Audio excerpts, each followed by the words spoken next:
Iniciamos. Queridas hermanas, continuamos con esta exposición que les voy a poner ahora la segunda meditación o segunda serie de reflexiones que ojalá les pueda ayudar precisamente a dialogar con Jesucristo y en este retiro del mes de agosto el podernos identificar un poco más con Él, siguiéndolo de una manera más pura, de una manera más obediente, de una manera más pobre, quitando todos esos dioses falsos que podemos tener en nuestro corazón. También como religiosos los podemos tener. En esta segunda meditación les propondré el tema de la templanza, vivir con equilibrio, la conciencia de ser hijo de Dios, que es precisamente el poder seguir con mayor pureza, con mayor dedicación a Dios nuestro Señor.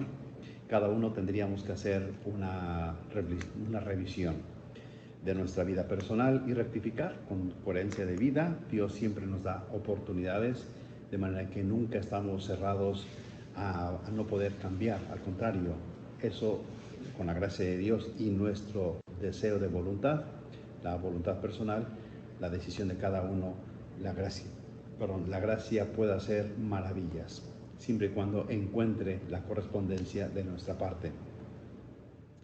Y como esta palabra señala, la templanza es una de las virtudes cardinales que nos tiene que ayudar precisamente a poder encontrar esa correspondencia con parte o parte más bien de la parte humana de la persona.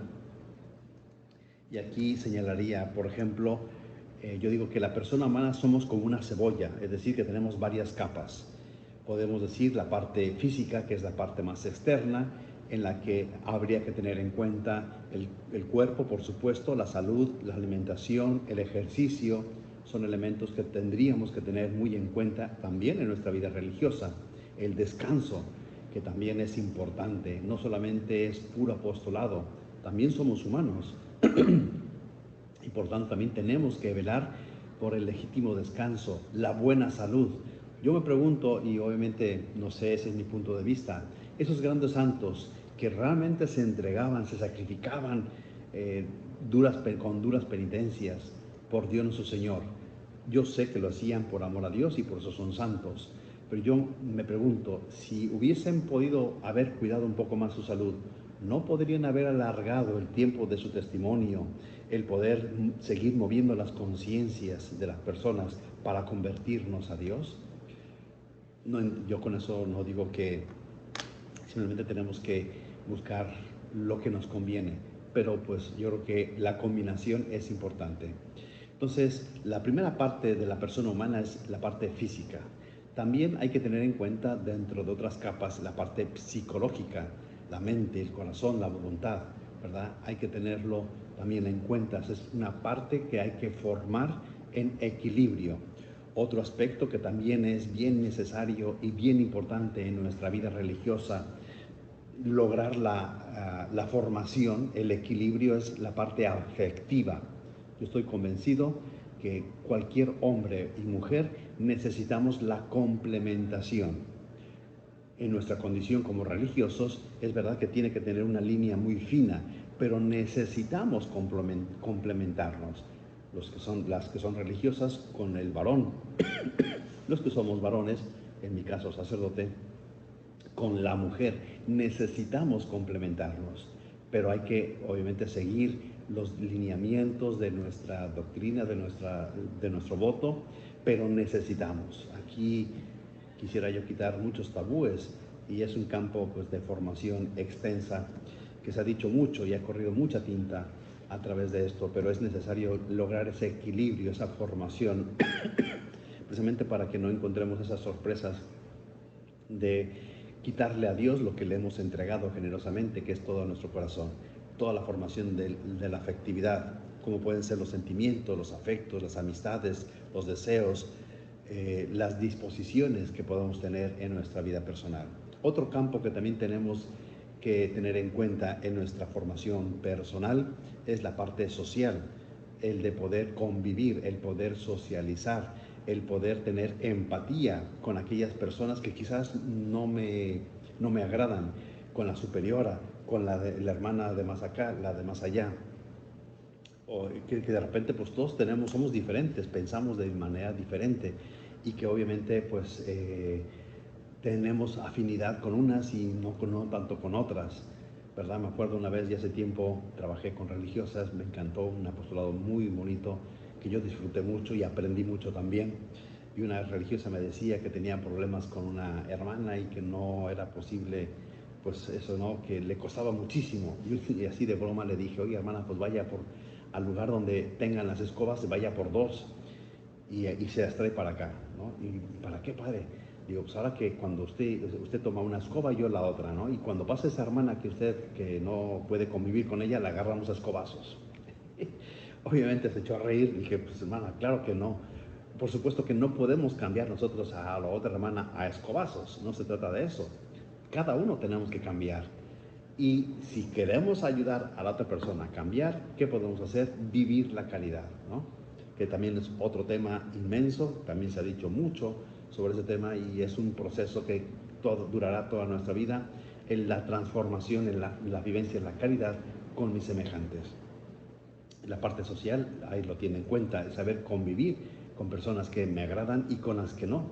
En una comunidad no elegimos a nuestra comunidad muchas veces, de manera que tenemos que saber convivir y complementarnos con los que vivimos, sea en una comunidad de hombres o de mujeres, ¿verdad? También está la parte moral, es decir, aprender a elegir bien, la libertad para elegir siempre el bien. A veces decimos que la libertad está para elegir entre el bien y el mal. Eso es erróneo. Únicamente la libertad elige el bien, nunca el mal. El mal por el mal nunca va a elegir nadie, sino que dentro del bien podemos elegir pseudo bienes, pero siempre buscando el aspecto de bien, aunque nos equivoquemos. Por eso a veces elegimos mal, pero al final de cuentas buscamos el mal por el aspecto de bien, entre comillas, que pueda tener. El que se droga porque la droga le da un bien aparente, aunque acaba con su salud. El que se emborracha, lo mismo, ¿verdad? Lo elige por un bien. El que es avaricioso, pues tiene eso por un bien, por el bien, la satisfacción que le da, aunque sabemos que obviamente eso lo lleva a la corrupción y le lleva al mal. En fin. Y el otro aspecto también importante es el aspecto espiritual, ¿verdad? El seguimiento de Cristo, sus consejos evangélicos, memoria, fantasías, que tenemos que también que formar e encauzar. Todos esos aspectos, queridas hermanas, son necesarios y tenemos que buscar la armonía, tenemos que buscar el crecimiento armónico. Y para eso las virtudes nos ayudan precisamente a buscar una regulación dentro de todas estas esferas. No digo que la parte espiritual es la más importante de todas son importantes para crecer armónicamente. Bien, y como el tema que me fue sugerido fue precisamente la templanza, vivir con equilibrio, y eso es lo que buscamos. Recordemos que aquí un poquito las virtudes cardinales, las recordamos, que las virtudes cardinales son prudencia, justicia, fortaleza y templanza, ¿verdad? Y que el orden, ojo, es bien importante. ¿Por qué? Porque la prudencia regula, cada una tiene su objeto regulador, su objeto propio. La prudencia regula la inteligencia, facultad importante de la persona humana. La justicia regula la voluntad, que son las dos facultades superiores de la persona humana, que la que nos distingue de toda la creación es precisamente el poder gozar de la inteligencia y de la voluntad. Y esas dos virtudes regulan esas dos facultades importantes. Luego viene la fortaleza, que regula precisamente el apetito, así se llama, apetito irascible, el poder regular entre dos extremos, entre el que es avesado o temeroso, o temerario, perdón, y el que no actúa. Entonces, buscar el equilibrio. Y la templanza, el que regula, ahora les voy a explicar cada uno muy rápidamente, el que regula precisamente el apetito concupiscible, el deseo, especialmente de la comer, la bebida y de la generación, de la sexualidad. Dice las virtudes cardinales. La palabra cardinal proviene de su etimología en vocablo latino cardinalis, con el significado de principal o fundamental, derivado de a su vez de cardinis, que puede ser traducido como bisagra, la que sostiene las puertas. En la brújula designa los puntos principales de la orientación, ¿verdad? El norte, sur, este y oeste. Sobre ellas gira y descansa toda la moral humana y son principios de otras virtudes derivadas y en ellas contenidas, ¿verdad? Son efectivamente las virtudes cardinales, principales, que de ellas tienen otras virtudes derivadas y que al final de cuentas se contrarrestan. Sería muy interesante hacer todo un estudio y una presentación, pero no he tenido el tiempo de hacerlo, de cómo corresponden las virtudes cardinales a los 7 pecados capitales, porque los 7 pecados capitales también tienen sus pecados derivados, su ramificación. Y las virtudes cardinales, que son las 4 que hemos mencionado, corresponden y contrarrestan a los 7 pecados capitales. Nada hay para el sumo bien como amar a Dios con todo el corazón, con toda el alma y con toda la mente, lo cual preserva de la corrupción y de la impureza del amor, que es lo propio de la templanza, lo que hace invisible a todas las incomodidades, que es lo propio de la fortaleza, lo que le hace renunciar a todo otro vasallaje, que es lo propio de la justicia, y finalmente lo que le hace estar siempre en guardia para discernir las cosas y no dejarse engañar subrepticiamente por la mentira o la falacia, lo que es propio de la prudencia. Es lo que dice San Agustín en el libro de Moribus Ecclesiae Catholicae. Bien, la prudencia, así rápidamente, porque quiero terminar con un cuadro global de la vida cristiana, que obviamente es básico, pero que pues, puede ser de mucha utilidad, pues al menos tenerlo en cuenta con esa perspectiva. La prudencia, dice el Catecismo de la Iglesia Católica en el número 1806, la prudencia es la virtud que dispone la razón práctica a discernir en toda circunstancia nuestro verdadero bien y a elegir los medios rectos para realizarlo, ¿verdad? Nos ayuda, nos dispone a la razón práctica. Esto nos conviene. Hoy en día, por ejemplo, esto es muy necesario para los padres, para saber poner límites a los hijos. El adolescente necesita límites. ¿Por qué? Porque si no tiene límites, uno dice, bueno, ¿a dónde voy? Y por eso dice, ¿sabes qué? Yo quiero ser libre, yo quiero hacer todo lo que me salga en gana, todo lo que yo quiera. Y eso es malo. ¿Por qué? Porque no encontrará límites. El límite es necesario por exceso o por defecto, ¿no? O por pues sí, por la otra parte, ¿no? De manera que ese límite me ayuda a mantenerme en ese régimen, en ese lineamiento. Y necesitamos, así como cuando vamos en la carretera y si en la carretera no están pintadas las líneas, de repente nos sentimos como que, bueno, más o menos como que intento guiar por este carril, pero cuando las líneas están definidas, pues no me queda duda en que yo voy por mi carril y siento seguridad. Esa es la prudencia. La justicia, dice en el Catecismo de la Iglesia Católica, en el número 1807, la justicia es la virtud moral que consiste en la constante y firme voluntad de dar a Dios y al prójimo lo que le es debido, ¿verdad? Regula la voluntad. La justicia para con Dios es llamada la virtud de la religión. Para con los hombres, la justicia dispone a respetar los derechos de cada uno y a establecer en las relaciones humanas la armonía que promueve la equidad respecto a las personas y al bien común, ¿verdad? Me corresponde esto, no me corresponde lo demás, y dar a cada uno lo suyo. Regula la voluntad. La fortaleza, dice el Catecismo de la Iglesia Católica, número 1808, dice, la fortaleza es la virtud moral que asegura en las dificultades la firmeza y la constancia en la búsqueda del bien, ¿verdad? Reafirma la resolución de asistir a las tentaciones, de resistir a las tentaciones y de superar los obstáculos en la vida moral. La virtud de la fortaleza hace capaz de vencer el temor, es decir, el no actuar, incluso a la muerte, y de hacer frente a las pruebas y a las persecuciones, ¿verdad? El sobreponernos ante el temor, el no actuar, no actúo, soy prudente, a veces no. No, la fortaleza nos dice, no, tienes que actuar, e incluso cuando uno prevé que, pues de repente, faltan a la verdad.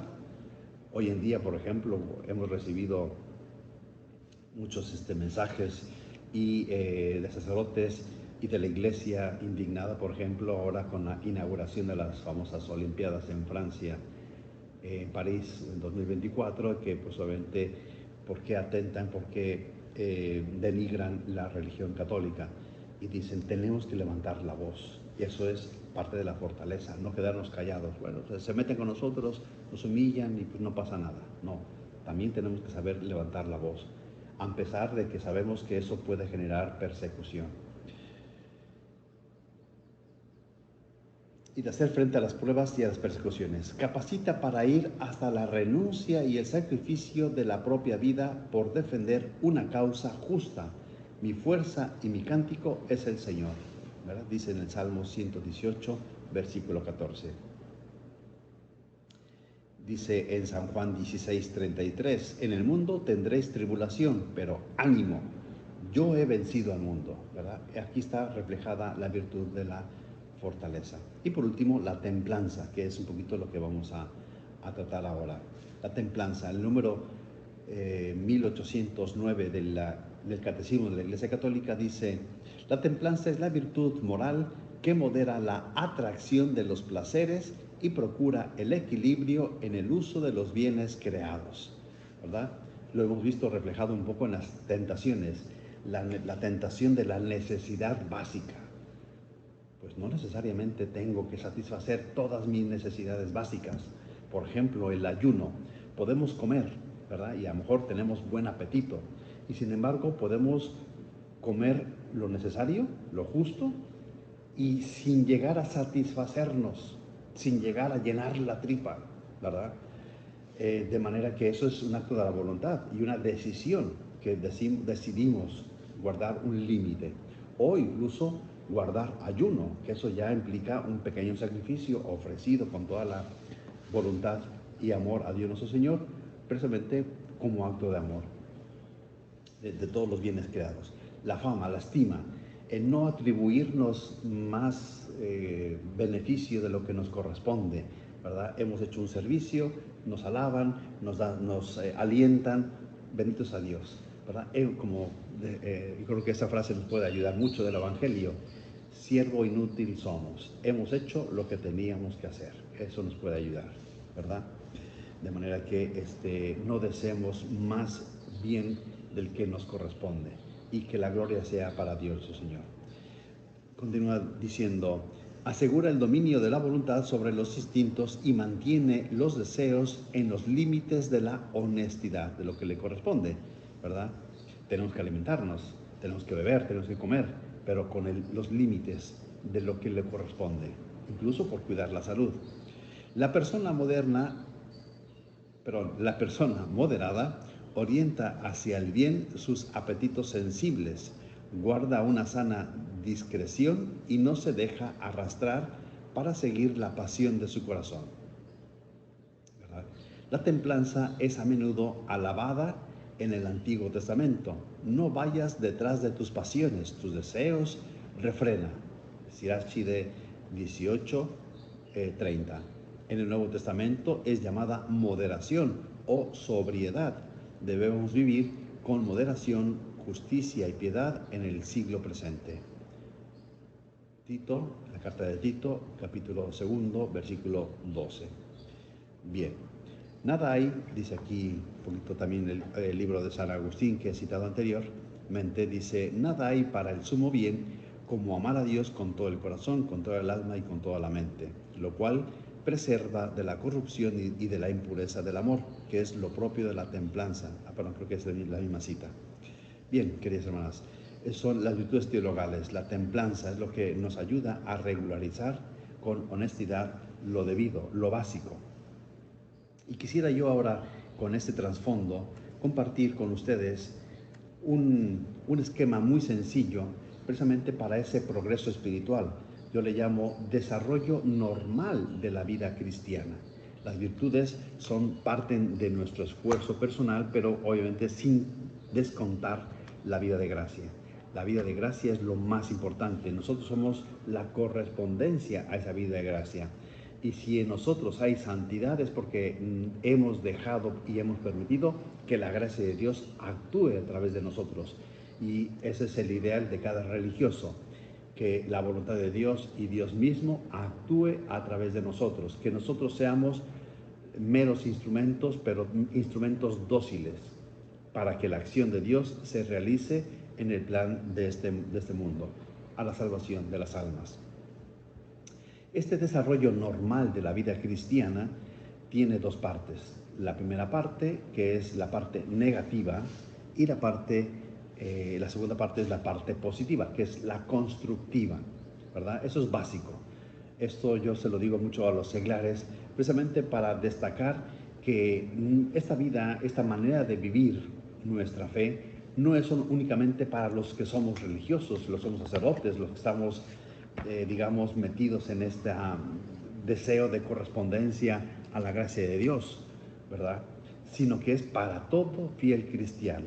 ¿Y quién es el fiel cristiano? El bautizado. Tenemos ese sello de pertenencia de hijo de Dios. Y eso determina toda nuestra persona, toda nuestra vida. Bien, ¿cuál es el primer aspecto negativo de la vida cristiana? El primer aspecto es especialmente la lucha contra el pecado. Es básico. El pecado, y máxime en nuestra vida religiosa, queridas hermanas, debería estar completamente desterrado. Aunque obviamente somos conscientes que también somos pecadores. Yo al menos así lo reconozco. Y con humildad, obviamente, pues accedemos al sacramento de la confesión, ¿verdad? De la penitencia. Pedimos perdón, reconocemos nuestros pecados y Dios, en su infinita misericordia, nos da nuevamente su gracia, restituye la amistad con nuestra alma. Pero tiene que haber una lucha sincera de nuestra parte por desterrar el pecado, así llamado mortal. ¿Y por qué se llama mortal? Porque da la muerte a la relación con Dios, a nuestra amistad con Dios. Tenemos que quitar también el pecado venial, que aunque sabemos que no corta nuestra amistad y relación con Dios, sin embargo no deja de ser pecado y por tanto también tenemos que confesarlos. E incluso en nuestra vida deberíamos estar en este nivel, que sería lucha contra la imperfección, que es evitar hacer todo lo que tenemos que hacer de la manera debida, ¿verdad? La imperfección. Obedecemos, pero no obedecemos completamente, con todas las ganas. Bien, otro aspecto dentro de esta parte negativa de la vida cristiana es la lucha contra el mundo. Nosotros, antes de ser religiosos, queridas hermanas, también somos humanos, somos mujeres, somos hombres y también tenemos las mismas necesidades que cualquier ser humano. Y por lo tanto también podemos tener salpicaduras en esta vida, en la que vivimos, en la sociedad. Aunque vivimos en nuestra vida religiosa, vida comunitaria, eso nos puede ayudar bastante y nos ayuda de hecho, pero pues también no dejamos de poder ser salpicados. Lucha contra el demonio directamente, ¿verdad? Si cada una vive en vida de gracia, vive sus actos de piedad, vive sus constituciones, vive con autenticidad su vida de gracia, su vida de constituciones, de votos, ¿verdad? Esto no puede tener mayores dificultades, aunque hay que tener en cuenta que pues, el demonio también nos al santo puede tentarlo en su santidad. El arma más fundamental del demonio, lo hemos visto en la primera meditación, la tentación, y es muy sutil, ¿verdad? Y pues, ojo, también nosotros sufrimos tentaciones y quizás creo que cuántas veces de nosotros podemos reconocer que hemos sucumbido a las tentaciones del demonio, especialmente. Podría alargarme aquí explicando los pormenores, pero pues no es el caso. Otro aspecto que tenemos que luchar dentro de esta vida negativa, parte negativa de la vida cristiana, es la lucha contra la propia carne, ¿verdad? ¿Cuántas veces experimentamos, aunque hemos renunciado a, pues digamos, a un estilo de vida, ¿verdad? también lo experimentamos en nosotros, la sed insaciable de gozar. Buscamos el gozo, lo más fácil, lo más cómodo, lo más agradable, y sin embargo hemos renunciado a ello. O también incluso el horror al sufrimiento. ¿Cuántas veces de repente nos quejamos pues pequeños sacrificios que tenemos que hacer en la cocina, ¿no? Todo el mundo se va a la sala de convivencias y me dejan sola con las ollas en la cocina. Digo, no creo que ocurra eso en la comunidad de cada uno de ustedes, pero pues muchas veces de repente puede pasar eso, ¿no? O todo el mundo gozando, disfrutando de un momento de descanso comunitario y se olvidaron de que pues yo estaba aquí haciendo unas labores y nadie se ofreció, nadie se preocupó por mí. Y eso también a veces es feo, ¿no? Pero pues de repente pequeños horror al sufrimiento, pequeñas incomodidades en la vida, que pues eso, querramos o no, siempre lo vamos a tener. Y bien, por último, bueno, estaría aquí la purificación activa de las potencias y las purificaciones pasivas. Lo menciono simplemente de una manera muy sencilla. La purificación activa es el esfuerzo que tenemos que hacer por purificar nuestra inteligencia, nuestra voluntad, nuestros apetitos, sea concupiscible o el irascible, o irascible y concupiscible, según el orden que hemos establecido, que es importante. Y ahora viene la parte positiva. La parte positiva. Eso es importante, yo lo comparo con la construcción. Para poder construir un edificio, una casa, primero hay que escarbar, ¿verdad? Quitar, y eso es lo que hay que quitar, la parte negativa. Y una vez quitado el terreno y estudiado, hay que poner los fundamentos, linear y trazar los fundamentos, donde se van a construir la parte positiva, lo que se va a ver, la casa, el edificio. ¿Y cuáles son estos medios que se van a, positivos, que se van a edificar para verlo claramente? Pues hay medios, aquí se dividen en dos, medios fundamentales que no pueden faltar y medios secundarios. Y aún los secundarios se van a dividir en dos, ahora se los menciono. ¿Cuáles son los medios fundamentales? Obviamente del desarrollo de la vida de gracia, los sacramentos. Preguntémonos, queridas hermanas, ¿cómo vivo yo la misa diaria? ¿Con cuánta frecuencia yo, por ejemplo, me confieso especialmente? Las que han sufrido alguna enfermedad, alguna hospitalización, he pedido cuanto antes la unción de enfermos, eso es importante, ¿verdad? La frecuencia de los sacramentos. Segundo, las virtudes infusas, es decir, las teologales y las cardenales que hemos mencionado. ¿Cómo vivo yo la fe, el amor, la fe y la esperanza? ¿Cómo vivo yo estas virtudes cardenales que hemos mencionado? Otro medio fundamental y del cual tendríamos que ser especialistas, ¿verdad? Y profesionales, la vida de oración. ¿Cómo hago yo mi oración? ¿Con qué frecuencia? ¿Necesito yo de la oración? ¿Vivo permanentemente en un clima de oración? Mi día a día, mis actividades son vividas en ese clima de oración, ofreciéndoselas a Dios, ¿verdad? La vida de oración. Y por último, los medios secundarios para el desarrollo de la vida. Bien, ¿cuáles son esos medios secundarios? Como decía, medios secundarios se dividen en dos: internos, porque se viven más en el espíritu, y externos, elementos externos que se nos ofrecen a nuestro alcance para poder vivir en perfección nuestra vida de entrega, nuestra vida de fe, de vida cristiana. Obviamente no digamos ya como vida de profesionales en la vida religiosa. ¿Cuáles son estos medios? Medios secundarios internos. Primero, la presencia de Dios. Desde que yo me levanto hasta que yo me acuesto en mi jornada diaria, vivo permanentemente con la presencia de Dios, vivo en su presencia, vivo que estoy con Él, Él me acompaña, Él me ve, ¿verdad? Otro medio que lo hacemos frecuentemente es el examen de conciencia, especialmente quizás a mediodía o quizás al final del día. Tenemos ese balance en el que repasamos cómo ha ido nuestro día, cómo hemos vivido en las actividades.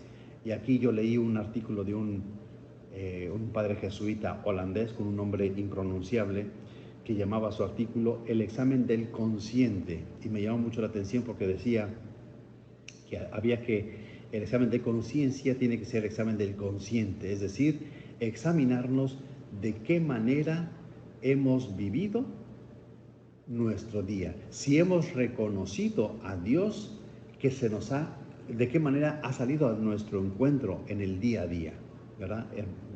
Me encantó esa expresión. De qué manera hemos reconocido a Dios en nuestro día a día. Si lo hemos reconocido, así como esos discípulos de Maús que no lo reconocieron, vieron, le preguntaron, hablaron con él, pero no lo reconocieron hasta que les explicó las Escrituras y en la fracción del pan. También otro medio interno está, por ejemplo, la energía de carácter.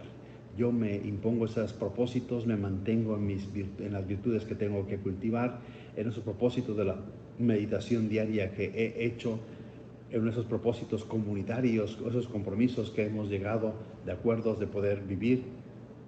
A veces nos cuesta. El deseo de perfección, busco realmente la santidad con sinceridad, aunque a veces podemos encontrarnos que fallamos. Aquí lo importante no es tanto descubrir si fallamos muchas veces, sino cuántas veces lo intentamos una y otra vez.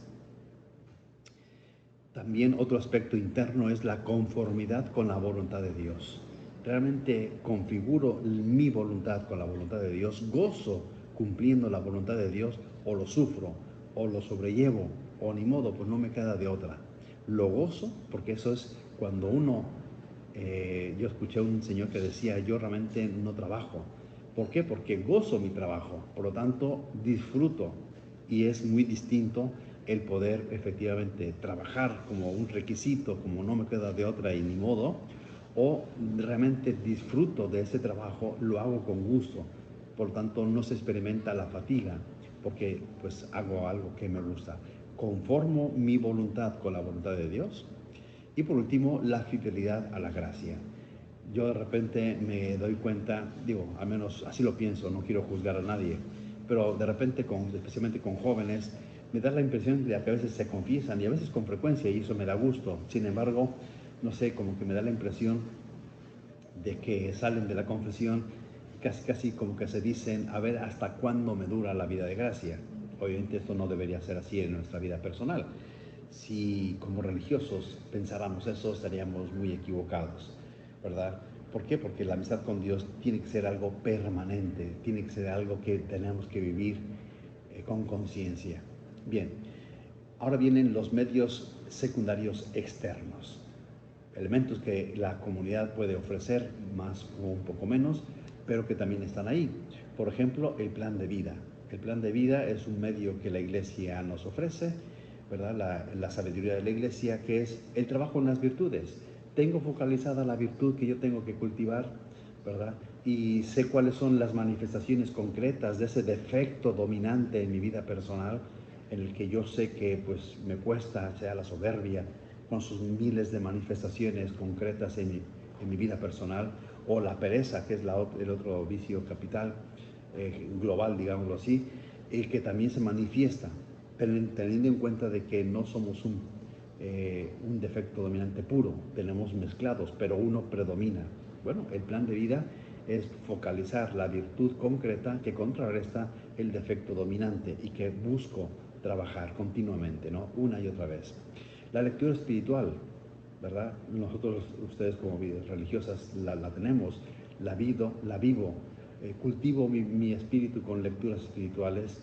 ¿Qué lecturas hago? Aquí, por ejemplo, podemos preguntarnos el tema de las conversaciones que tenemos, de qué conversamos. Ahora, no sé, todo es conversación sobre las Olimpiadas, ¿no? Cómo van en los deportes, quién ha sacado más medallas, etcétera. Que no digo que esté mal, por supuesto, ¿verdad? Pues son temas que pues también son humanos y que nos interesan. Y a veces en el trabajo apostólico de repente la gente trata de eso y eso es lo que vive. Pero en nuestra vida personal, comunitaria, ¿de qué temas hablamos? Y todo obviamente si tenemos temas interesantes en el corazón, si hemos leído lecturas espirituales que nos interesan, que nos alimentan, pues ¿por qué no compartirlo con los demás? ¿Verdad? Las amistades santas, queridas hermanas, aquí es un compromiso de todos. Yo, con mi testimonio, simplemente mi presencia, tengo que ser un estímulo favorable a la santidad de vida de mis hermanas de comunidad o a mis hermanos, ¿verdad? De manera que es importante el que la vida comunitaria sea un estímulo y no sea sobre todo pues un escarmiento. Yo sé que los humanos somos muy especiales, ¿no? Los que están casados quieren vivir como si no lo estuviesen, los que no están casados quisieran casarse, los que vivimos en comunidad quisiéramos estar viviendo solos, los que estamos solos quisiéramos vivir en comunidad. Así somos, inconformistas. Yo les puedo contar por experiencia, ahora precisamente en este mes pasado de junio, y julio prácticamente, he recibido cambio de apostolado y he terminado un apostolado que he hecho por 3 años en Villahermosa, Tabasco. Y estuve ahí viviendo, pues podemos decir, prácticamente solo, haciendo mi trabajo, y créanme que es una experiencia para mí, fue nueva, porque pues siempre había estado viviendo en comunidad, y el vivir solo, claro, tiene sus ventajas y sus desventajas. Yo créanme que sinceramente eché mucho de menos la vida comunitaria, el poder convivir, el poder complementarse, el enriquecerme con los comentarios, aportaciones de otros compañeros, porque el vivir solo y el tratar de sacar un apostolado sin tener completamente ese apoyo de otro compañero, créanme que yo al menos sí lo eché mucho de menos, ¿verdad? Bien, fueron las circunstancias que Dios permitió en mi vida personal. Gracias a Dios ahora vuelvo a la comunidad y pues obviamente valoro ahora mucho más este aspecto, ¿no? Las amistades santas. Y obviamente todos en la comunidad pues creo que pretendemos y buscamos la santidad de vida. Tenemos que apoyarnos. Otro medio que tenemos también externo para buscar la santidad, la perfección en la vida cristiana, es el apostolado. El apostolado, y pensamos que también el apostolado lo tenemos que hacer especialmente y principalmente con los miembros de mi comunidad, ¿verdad? Inmediatamente a veces pensamos en el apostolado, sea en el colegio, sea en los grupos de la espiritualidad de la propia congregación que tenemos, en las catequesis, en los trabajos que tenemos que hacer, y hay que hacerlo, por supuesto. Pero ¿cuántas veces pensamos que el apostolado también comienza especialmente con los miembros de mi comunidad? Ahí creo que también tendríamos que tener un especial empeño. Y por último, otro medio fundamental, aunque es medio secundario, externo, que tenemos, y aquí, hermanas, pues obviamente yo espero que lo tengan, la dirección espiritual. Nadie nos podemos guiar a nosotros mismos precisamente para el camino a la santidad. Siempre necesitamos a alguien más experimentado, a alguien que conozca el desarrollo de la vida espiritual, precisamente para que nos guíe, para que nos aliente, para que nos ayude. La objetividad de una persona externa que puede ver nuestras situaciones complejas nos pueden ayudar, sus observaciones, sus consejos nos pueden ayudar. Tengan en cuenta que los psicólogos necesitan llevar su terapia. ¿Por qué? Porque ellos, siendo psicólogos, no pueden curarse a sí mismos, por decir, o orientarse a sí mismos, necesitan tomar una terapia, de manera que pues los que somos, los que seguimos y buscamos la santidad de vida, necesitamos también la orientación de alguien más experimentado. Aquí obviamente cada una tendría que elegir según las posibilidades y los criterios que tengan en su comunidad, sea que otras hermanas de la misma comunidad más experimentadas puedan ser directoras espirituales que puedan guiar, aconsejar, o eventualmente pedir a un sacerdote que pueda tener el tiempo, la disponibilidad, ¿verdad? Y obviamente la sabiduría de la vida espiritual para poder guiar, y la prudencia para poder guiar, porque eso es un trabajo serio. Bien, queridas hermanas, pues como ven, es un esquema muy sencillo que quería yo compartir en las circunstancias de este retiro de agosto, ¿verdad? En el que muchos se encontrarán a lo mejor a mitad de verano, pues descansando quizás, cambiando de apostolados, o comenzando a programar el nuevo apostolado del siguiente curso académico, de manera que pues yo les deseo y he querido compartir estas sencillas ideas que ojalá les pueda ayudar en su reflexión personal y en la unión con Dios. Queridas hermanas, les agradezco mucho su atención. Yo soy legionario de Cristo y ahora voy a desarrollar mi trabajo en la Ciudad de México. Que Dios las bendiga a todas. Concluimos con la bendición. El Señor esté con ustedes y con tu espíritu. La bendición de Dios Todopoderoso, Padre, Hijo y Espíritu Santo, descienda sobre ustedes y sus familias religiosas, permanezca para siempre, les libre de todo mal y les conduzca a la vida eterna. Muchísimas gracias, que Dios las bendiga. Bendiciones a todas. Para hacer nuestra oración de examen, vamos a volver a ponernos en la presencia de Dios, recordando en qué lugar estamos haciendo este retiro, acompañando a Jesús en las tentaciones en el desierto, que tocan puntos que tienen todas las tentaciones que tenemos en nuestras vidas, todas esas tentaciones que son para poder satisfacer las necesidades básicas y por esto olvidar a Dios, es ponernos en esa composición de lugar en el que en el desierto no hay nada, solo arena y arena. Y las tentaciones pueden ser muchas. Buscar el honor, la estima, el ser tenido en cuenta, muchas veces puede constituir un punto en el que todo lo buscamos. Que se acuerden de mí. Creo que ya se les olvidó que estoy en este apostolado o en esta misión. El poder, tener el poder, ¿no? Dominio sobre los demás. Puede ser que también podamos tener esa tentación de querer tener dominio sobre los demás, de decir, pues yo podría ser mejor que la directora que tengo. Y así verán, eh, se darán cuenta de muchas cosas.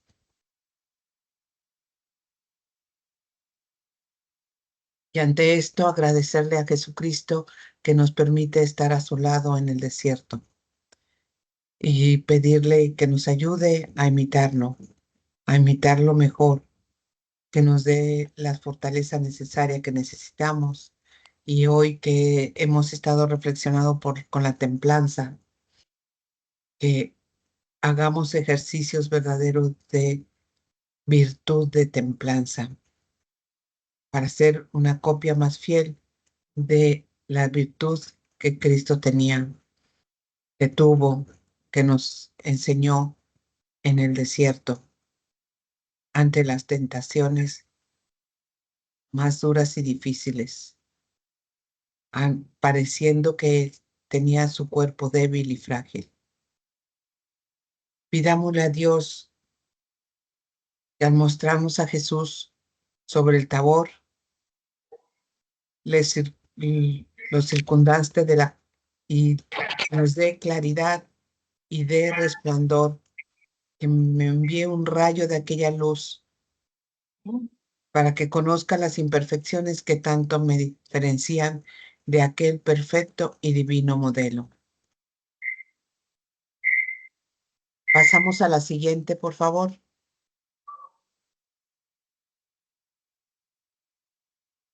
No, la anterior. Aquí vamos a recordar. ¿Podrían apagar su micrófono? Quien lo tiene encendido, por favor. Aquí vamos a recordar, a seguir recordando en nuestros amores, en lo importante de quién nos ayuda a vivir esta perfección. Amo a la Virgen Santísima, la más perfecta entre las criaturas y la más eficaz mediadora de las gracias ante Dios.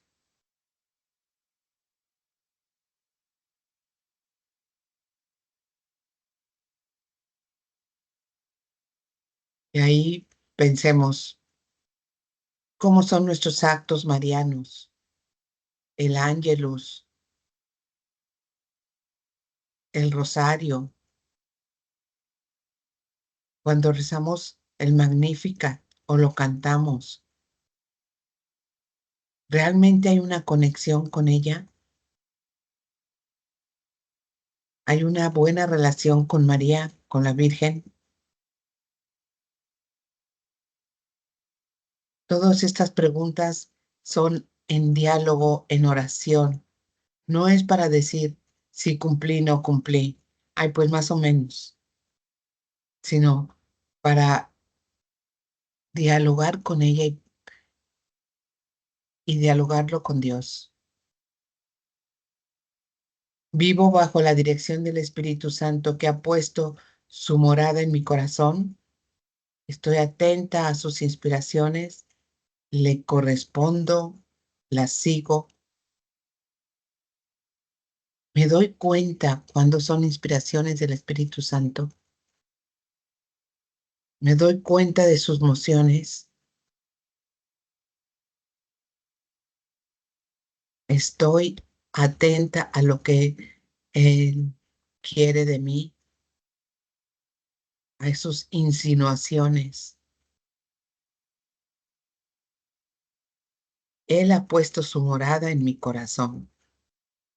¿Cómo mora el Espíritu Santo en mí, en mi vida, en mi día, en todo lo que realizo durante el día? Soy abierto y sincero con mi Padre y director espiritual o mi acompañante. Le digo todo,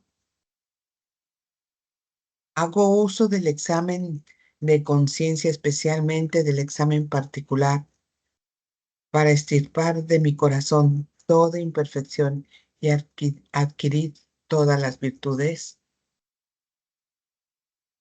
El examen particular se refiere al examen de la virtud que yo estoy trabajando y que necesito eh, trabajarla principalmente porque me conozco, porque sé cómo soy, porque necesito esa virtud.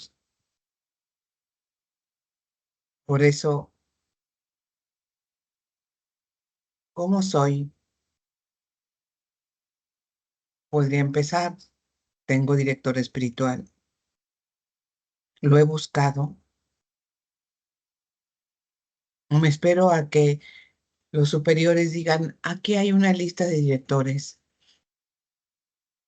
¿Cuál es mi interés sincero por buscar la perfección?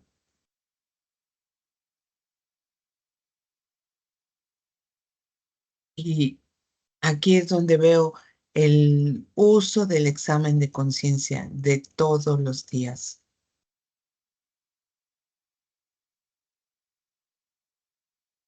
¿Cómo está siendo mi examen de conciencia? Ahí a la ligera, cansada, medio dormida, hay pues un checklist o realmente un reconocer qué hizo Dios en mi día, el día de hoy. Cómo es- estuvo presente y ni cuenta me di, o sí me di cuenta, y qué provecho he sacado de esa presencia de Dios en mi día.